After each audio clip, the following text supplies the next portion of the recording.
ರೇಣುಕಾಸ್ವಾಮಿ ಹತ್ಯೆ ಕೇಸ್ನಲ್ಲಿ ನಟ ದರ್ಶನ್ ಫಿಟ್ ಆಗಿ ಪರಪ್ಪನ ಅಗ್ರಹಾರದ ಜೈಲಿನಲ್ಲಿ ಮುದ್ದೆ ಮುರಿತಾ ಇದ್ದಾರೆ. ಈ ಸಂದರ್ಭದಲ್ಲಿ ಒಂದಿಷ್ಟು ಬೆಳವಣಿಗೆಗಳು ನಡೀತಾ ಇದೆ. ಪರಪ್ಪನ ಅಗ್ರಹಾರದಲ್ಲಿ ಆರೋಪಿ ದರ್ಶನ್ ಭೇಟಿಗೆ ಸೈಕಲ್ ರವಿ ಅಂಡ್ ಗ್ಯಾಂಗ್ ಯತ್ನವನ್ನ ಮಾಡಿದೆಯಂತೆ. ದರ್ಶನ್ ಜೈಲು ಸೇರಿದ ಮಾರನೇ ದಿನದಿಂದಲೂ ಕೂಡ ಯತ್ನ ಆಗ್ತಾ ಇದೆ. ಭದ್ರತಾ ವಿಭಾಗದ ಬ್ಯಾರಕ್ನಲ್ಲಿ ದರ್ಶನ್ ಇದ್ದಾರೆ. ಅವರನ್ನ ಭೇಟಿಯಾಗಬೇಕು ಅಂತ ಹೇಳಿ ಹರಸಾಹಸ. ಜೈಲಿನಲ್ಲಿ ಈಗಾಗಲೇ ತನ್ನ ಹವಾವನ್ನ ಬೆಳೆಸಿಕೊಂಡಿದ್ದಾನೆ cycle Ravi.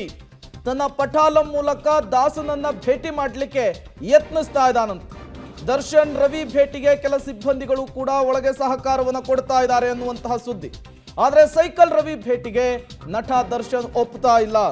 Cycle Ravikumar alias cycle Ravi ಫೀಲ್ಡ್ನಲ್ಲಿ ಬ್ಯಾಟ್ಸ್ಮನ್ ಅಂತಾನೆ ಹೆಸರುವಾಸಿಯಾಗಿರುವಂತಹ ನಟೋರಿಯಸ್ ಕ್ರಿಮಿನಲ್ ಈತ. 2011ರಲ್ಲಿ ನಟ ದರ್ಶನ್ ಹೆಂಡತಿಯ ಮೇಲೆ ಹಲ್ಲೆ ಮಾಡಿ ಪರಪ್ಪನ ಅಗ್ರಹಾರಕ್ಕೆ ಹೋದಂತಹ ಸಂದರ್ಭದಲ್ಲಿ ಆತನಿಗೆ ಸಾಥ್ ಕೊಟ್ಟಿದ್ದು, ಒಳಗೆ ಜೊತೆಯಾಗಿದ್ದು ಇದೇ ಸೈಕಲ್ ರವಿ. ಈಗ ಮತ್ತೆ most wanted notorious criminal cycle ರವಿಯ ಹೆಸರು ಮುಂಚೂಣಿಗೆ ಬರ್ತಾ ಇದೆ.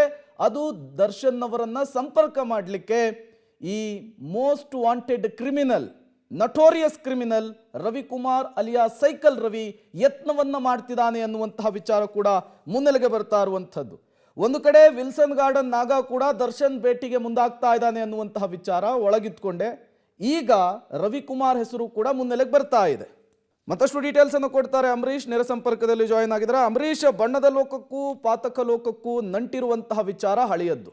ಈಗ ದರ್ಶನ್ ಪರಪ್ಪನ ಅಗ್ರಹಾರದ ಜೈಲಿನಲ್ಲಿ 6 ದಿನ ಆಯ್ತು ಹೋಗಿ. ಈ ಸಂದರ್ಭದಲ್ಲಿ most wanted criminal notorious criminal cycle Ravi Darshan ಅವರನ್ನ ಭೇಟಿಯಾಗಲಿಕ್ಕೆ ಮುಂದಾಗ್ತಿದ್ದಾನೆ ಅನ್ನುವಂತಹ ವಿಚಾರ. ದರ್ಶನ್ಗೂ ರವಿಗೂ ಇರುವಂತಹ ನಂಟೇನು ತಿಳಿಸ್ಕೊಡ್ಬಹುದಾ ಅಂತ?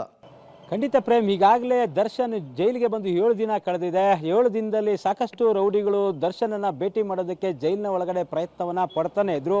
ಅದರಲ್ಲೂ ಸಹ ಸೈಕಲ್ ರವಿ ಕಳೆದ ಎರಡು ಮೂರು ದಿನ ಆಯಿತು ಜೈಲಿಗೆ ಬಂದ ನಂತರ. 2-3 ದಿನದಿಂದ ಸಹ ಸತತವಾಗಿ ಜೈಲಿನ ಸಿಬ್ಬಂದಿಗಳನ್ನು ಬಳಸ್ಕೊಂಡೇ ಒಂದು ದರ್ಶನನ ಭೇಟಿಗೆ ಅವಕಾಶ ಕೇಳ್ತಾ ಇದ್ರು. ಆದರೆ ದರ್ಶನ್ ಯಾರಿಗೂ ಸಹ ಭೇಟಿಗೆ ಅವಕಾಶ ಕೊಡ್ತಿಲ್ಲ. ಜೊತೆಗೆ ಅಭಿಮಾನಿಗಳಿರ್ಬೋದು ಅಥವಾ ಸಹ ನಟರು ಬಂದರೂ ಅದಕ್ಕೆ ಅವಕಾಶ ಕೊಡ್ತಾ ಇಲ್ಲ.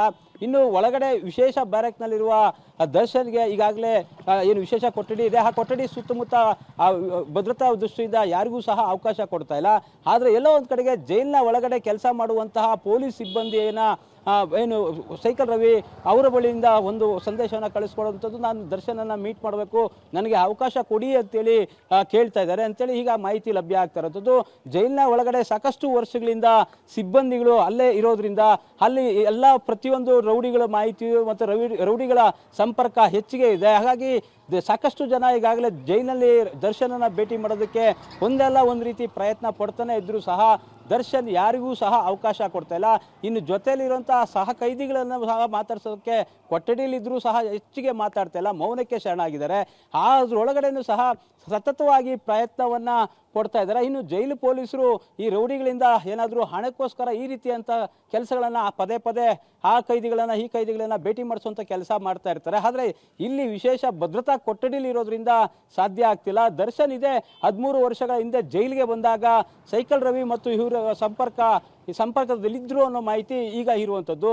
ಆದರೆ ದರ್ಶನ್ ಇವತ್ತು ಜೈಲಿನಲ್ಲಿ ಇಲ್ಲಿ ತನಕನೂ ಸಹ ಯಾರಿಗೂ ಸಹ ಮಾತಾಡೋಕ್ಕೆ ಭೇಟಿಗೆ ಅವಕಾಶ ಕೊಡ್ತಾ ಇಲ್ಲ Prem. Okay, thank you Ambareesh ತಮ್ಮೆಲ್ಲ ಮಾಹಿತಿಗಾಗಿ.